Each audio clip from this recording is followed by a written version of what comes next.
Darling कहकर छात्रा को मिलने बुलाने वाले लखनऊ विश्वविद्यालय के assistant professor doctor Paramjit Singh से जुड़े मामले में एक बड़ा अपडेट आया है। मामले में सोमवार को विश्वविद्यालय प्रशासन ने बड़ी कार्रवाई की दिशा में कदम बढ़ाया।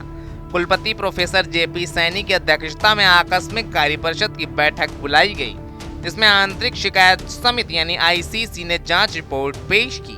बैठक में कुल सचिव डॉक्टर भावना मिश्रा ने पूरे घटनाक्रम, पुलिस कार्रवाई और अब तक की विश्वविद्यालय की ओर से उठाए गए कदमों की जानकारी दी। इसके बाद आईसीसी की रिपोर्ट कार्य परिषद के सामने रखी गई।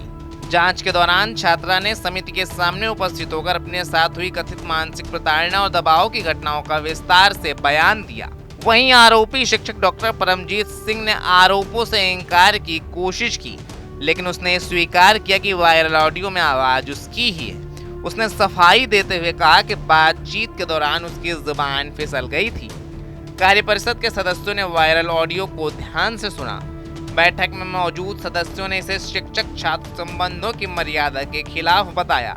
आईसीसी ने अपनी रिपोर्ट में साक्ष्यों और रिकॉर्डिंग के आधार पर शिक्षक के व्यवहार को अनुचित, अनैतिक और गंभीर श्रेणी का माना है। समिति ने आरोपी शिक्षक के खिलाफ कठोर कार्रवाई की सिफारिश भी की है।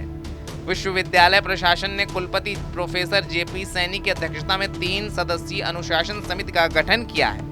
इस समिति में AP Sen girls PG college की प्राचार्य प्रोफेसर रचना श्रीवास्तव और विधि संकाय के प्रोफेसर आनंद विश्वकर्मा को सदस्य बनाया गया है। समिति को अगले 24 घंटे में अपनी अंतरिम रिपोर्ट सौंपने के निर्देश दिए गए। विश्वविद्यालय प्रशासन ने बताया कि 19 मई को कार्य परिषद की एक और बैठक होगी, जिसमें रिपोर्ट के आधार पर आरोपी शिक्षक के खिलाफ अंतिम सेवा संबंधी कार्रवाई पर फैसला लिया जाएगा। विश्वविद्यालय ने भविष्य में ऐसी घटनाओं पर रोकथाम के लिए कई बड़े फैसले भी लिए हैं। अब विश्वविद्यालय और उससे संबंधित सभी कॉलेजों में शिकायतों के लिए पीठासीन अधिकारियों की नियुक्ति की जाएगी। इनके व्हाट्सएप नंबर और ईमेल आईडी परिसर में सार्वजनिक रूप से प्रदर्शित किए जाएंगे, ताकि छात्राएं बिना डर अपनी शिकायत दर्ज करा सकें। साथ ही आईसीसी की ओर से छात्राओं को जागरूक करने के लिए साल भर सेमिनार, कार्यशालाएं और जागरूकता कार्यक्रम चलाए जाएंगे।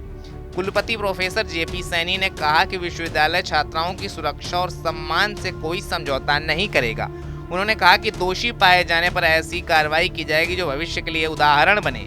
ये खबर हमें संवाददाता पंकज चतुर्वेदी ने लखनऊ से भेजी है। यूपी उत्तराखंड से जुड़ी तमाम खबरों के लिए TV9 यूपी उत्तराखंड को सब्सक्राइब कर लीजिए। Fenesta windows, beautiful and durable designs, installation से मेंटेनेंस की लाइफ लॉन्ग कस्टमर सर्विस। आपके घर में फिनिस्टा नहीं है तो कॉल कीजिए। फाइनर फिनिस्टा।